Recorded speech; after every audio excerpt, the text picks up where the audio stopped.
Madame, mademoiselle, monsieur, bonjour et bienvenue dans ce magazine où nous poursuivons notre rencontre avec le frère Dominique Colin, théologien, philosophe et frère dominicain, qui vient de publier aux éditions Salvator un livre intitulé « L'Évangile inouï ». Frère Dominique, bonjour. Bonjour, frère Philippe. Je voudrais, avec vous, poursuivre un petit peu notre réflexion parce que, quand même, lorsque l'on lit dans les premières pages de votre livre, il y a quand même aussi, quelque part, une dénonciation de cette société nihiliste, de cette société qui prône, enfin, pas qui prône, mais qui conduit à une forme de dévivre, etc.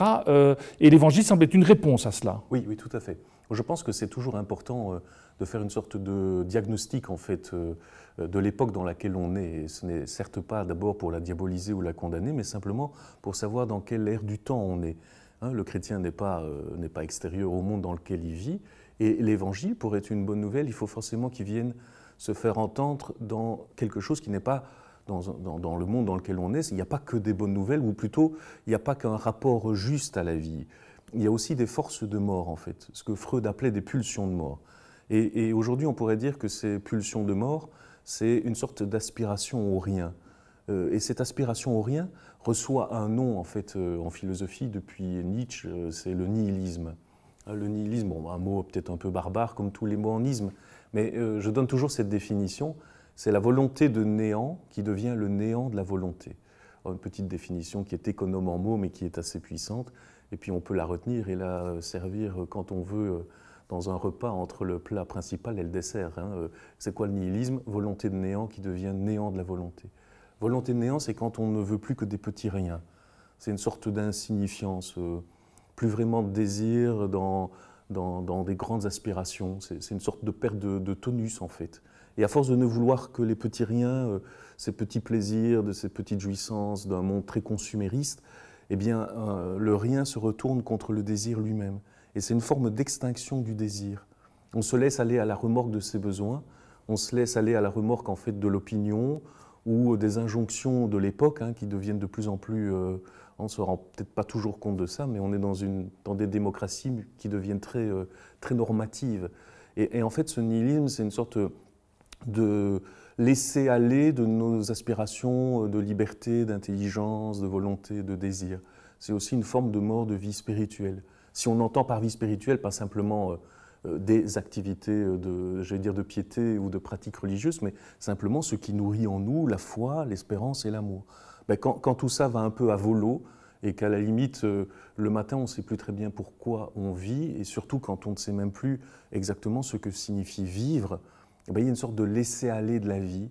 Et ça s'appelle, enfin, moi j'aime beaucoup ce néologisme de dévivre. C'est en un mot, dévivre, parce qu'il manquait, entre guillemets, en français, on a bien l'idée que vivre, c'est vivre vraiment. Donc il y a des manières de ne pas vraiment vivre, qu'on dirait vivoter, ou vivre comme un mort-vivant. Dévivre, c'est un peu ça. Là encore, petite définition utile peut-être à réutiliser, c'est dévivre, c'est non pas mourir, mais cesser de vivre. Ça voudrait dire que l'être humain est le seul des êtres vivants qui, avant de mourir, peut déjà être en état, entre guillemets, de mort, pas de mort cérébrale bien sûr, mais de mort dans son existence. Et on voit parfois apparaître maintenant des individus qui vivent de manière un petit peu sépulcrale ou spectrale, comme ça, comme s'il n'y avait plus rien qui les intéressait vraiment. On voit apparaître un peu, je le sais par des enseignants dans le monde, dans les écoles, etc., comme si la vie n'était retenue par rien, comme si ça manquait d'horizon. Et un monde un peu nihiliste, c'est un monde qui a aussi une tendance à ne plus voir de l'avenir. Il a un futur qui devient de plus en plus un futur opaque, un futur déjà mort. On le voit aujourd'hui, puisque toutes les questions liées aussi au réchauffement climatique sont des questions liées à est-ce qu'on aura un avenir. Et vous entendez maintenant des jeunes qui disent plus besoin d'étudier puisqu'il n'y aura pas d'avenir. C'est déjà du nihilisme en fait, où on ne fera pas d'enfants parce qu'il n'y aura pas de futur pour eux. C'est peut-être un petit sursaut, mais qui dit déjà une impression quand même très prégnante aujourd'hui, c'est que sans vie, il n'y a pas d'avenir et on est déjà donc dans cette forme de nihilisme. Donc voilà, ça c'est quelque chose qu'on peut à la fois sentir chacun, parce qu'on a tous un peu du dévivre en soi, et chacun a le sien entre guillemets, puis il y a une sorte de dévivre qui est plus collectif, qui est plus, j'allais dire, lié à une mentalité, à une culture. Et on est un peu dans cette tendance aujourd'hui nihiliste, et ça se répand un petit peu dans le monde entier. Les populismes sont aussi un des symptômes. Alors quand on voit ces symptômes... Pourquoi vous dites ça? Mais parce que le populisme, c'est aussi se remettre à la merci d'un pseudo-sauveur, parce qu'on n'est plus capable j'allais dire, de déployer des ressources qui sont des ressources de citoyenneté, par exemple.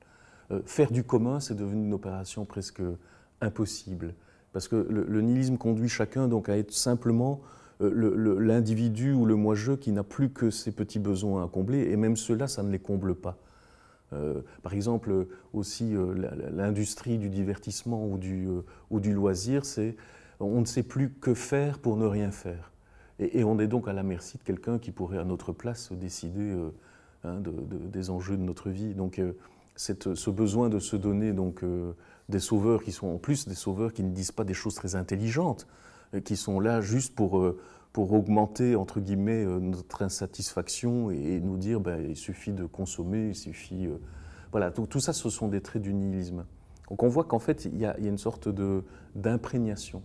Et en tout cas, le symptôme le plus clair, c'est quand on ne sait plus répondre à la question toute simple, à quoi rime ma vie? C'est ça, en fait.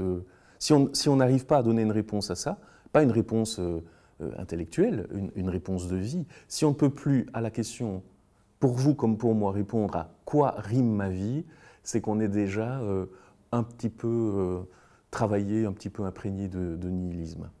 Si je vous entends bien, la morosité ambiante, cette morosité ambiante, quelque part, elle est le fruit du nihilisme. Oui, tout à fait, oui. Enfin, c'est un des symptômes.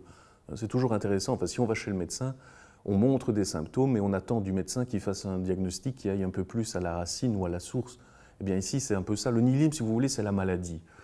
C'est une sorte de maladie mortelle qui est un peu une sorte de désespoir, en fait, quand on n'a plus le désir de vivre. Et donc forcément, quand on n'est plus dans le désir de vivre, qu'est-ce qu'on perd toujours en premier? La joie de vivre. Et donc ce qui est un des signes majeurs du nihilisme, c'est une sorte de tristesse, un monde triste en fait. Et forcément, comme c'est un monde dans lequel on n'a plus cette joie de vivre, on est vite en compétition et en agressivité, en violence les uns envers les autres. Donc une société nihiliste est une société qui est tentée aussi par une sorte d'agression permanente. On le voit dans certains phénomènes, même de protestation sociale, comme les Gilets jaunes en France, etc.